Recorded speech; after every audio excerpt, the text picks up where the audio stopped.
ଦେଖନ୍ତୁ ବର୍ଷର ଶେଷରେ ଆସି ଖୁସି ଖବର ପହଞ୍ଚିଛି ରାସନ କାର୍ଡ଼ରେ କ'ଣ ଖୁସି ଖବର ପହଞ୍ଚିଛି ନା ଦେଖନ୍ତୁ ନୂଆ ଅପଡ଼େଟ୍ ଆସି ପହଞ୍ଚିଛି ଯାହା ବର୍ତ୍ତମାନ ସୁଦ୍ଧା ଜଣାପଡ଼ୁଛି ଯେ ବିଭିନ୍ନ ଜିଲ୍ଲା ଅନୁଯାୟୀ ଗୋଟେ ଲିଷ୍ଟ ବାହାରିଛି ବା ଆମର କେତେ ଭୂତ ଅଧିକାରୀ ବା ଆମର ମନ୍ତ୍ରୀଙ୍କ ଦ୍ୱାରା ଯାହା କହିବା ଦ୍ୱାରା କେତେଙ୍କର ଡେଥ୍ ହେଇଯାଇଥିଲା ତାଙ୍କର ରାସନ ମିଳୁଥିଲା, କେତେଙ୍କର ବିନା ଯୋଗ୍ୟତାର ମଧ୍ୟ ରାସନ ମିଳୁଥିଲା, ସେମାନଙ୍କୁ ସବୁ କଟାଯାଇ ଏକ ନୂଆ ଲିଷ୍ଟ ବାହାର କରାଯାଇଛି। ବହୁତ ଶୀଘ୍ର ସେ ଲିଷ୍ଟ ମଧ୍ୟ ଆସି ପହଞ୍ଚିଯିବ ବୋଲି ଘୋଷଣା କରାଯାଉଛି।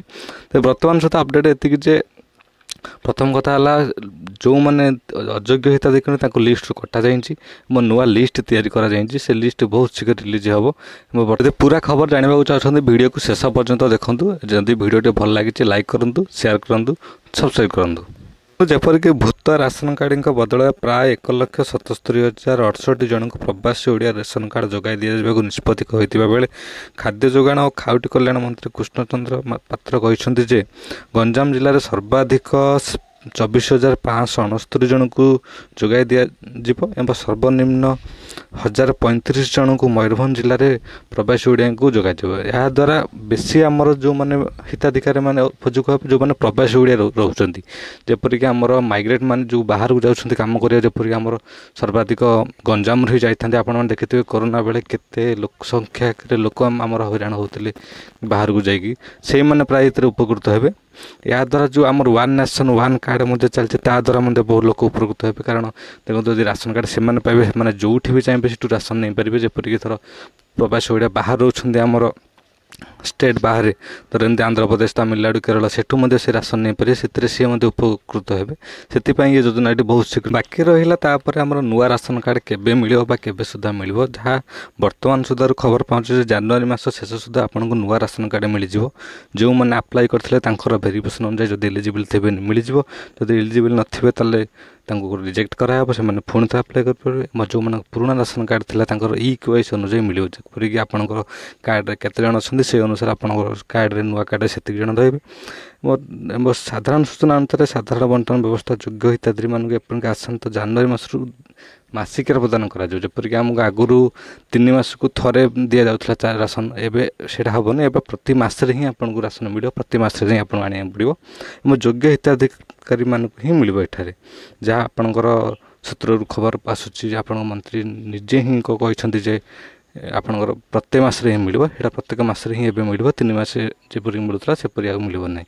ତାପରେ ରହିଲା ଆମର କେଉଁ ଜିଲ୍ଲାରେ କେତେ ଲିଷ୍ଟ ଅଛି ସେଇଟା ଆପଣମାନଙ୍କୁ ମୁଁ ଜଣାଇ ଦେଉଛି। ଏବେ ଲିଷ୍ଟ ଜଣାଇବା ପୂର୍ବରୁ ଆଉ ଗୋଟେ ମଧ୍ୟ ଜାଣି ରଖନ୍ତୁ ଯେ ଆପଣଙ୍କର ବର୍ତ୍ତମାନ ସୁଦ୍ଧା 84% EKYC ସରିଯାଇଛି ବା ଆମର 84% ଲୋକଙ୍କର EKYC ସରିଯାଇଛି। ଯଦି ଆପଣ EKYC କରିନାହାନ୍ତି ତାହେଲେ ଯଥାଶୀଘ୍ର କରନ୍ତୁ, ନହେଲେ ଏଇଟା ଶେଷ ପର୍ଯ୍ୟାୟରେ ଆସି ପହଞ୍ଚିଲାଣି, କେଉଁ ମୁହୂର୍ତ୍ତରେ ବି EKYC ବନ୍ଦ ହୋଇପାରେ।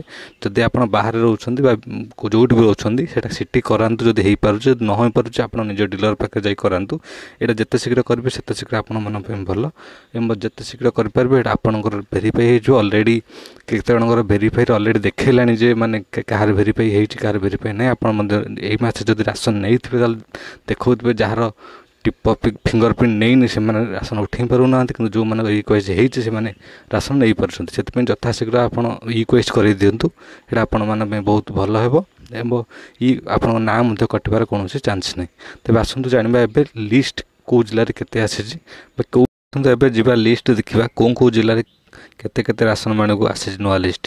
ଦେଖନ୍ତୁ ଯେପରି କଟକ ଜିଲ୍ଲାରେ 12,138, ଅନୁଗୁଳରେ 7,961, ଭଦ୍ରକରେ 5,816, ବଲାଙ୍ଗୀର 6,913, ବୌଦ୍ଧ 1,064, ଦେବଗଡ଼ 1,064, ଢେଙ୍କାନାଳ 2,560, ଗଜପତି 2,329, ଜଗତସିଂହପୁର 9,250, ଯାଜପୁର 4,600, ଝାରସୁଗୁଡ଼ା 3,816, କଳାହାଣ୍ଡି 3,238, କନ୍ଧମାଳ 1,523, କେନ୍ଦ୍ରାପଡ଼ା 11,736, ଖୋର୍ଦ୍ଧା 7,446, କୋରାପୁଟ 1,572, ମାଲକାନଗିରି 1,105, ନବରଙ୍ଗପୁର 1,064, ନୟାଗଡ଼ 5,897, ନୂଆପଡ଼ା 6,697, ପୁରୀ 6,872, ରାୟଗଡ଼ା 1,582, ସମ୍ବଲପୁର 5,475, ସୋନପୁର 2,641, ସୁନ୍ଦରଗଡ଼ 5,448।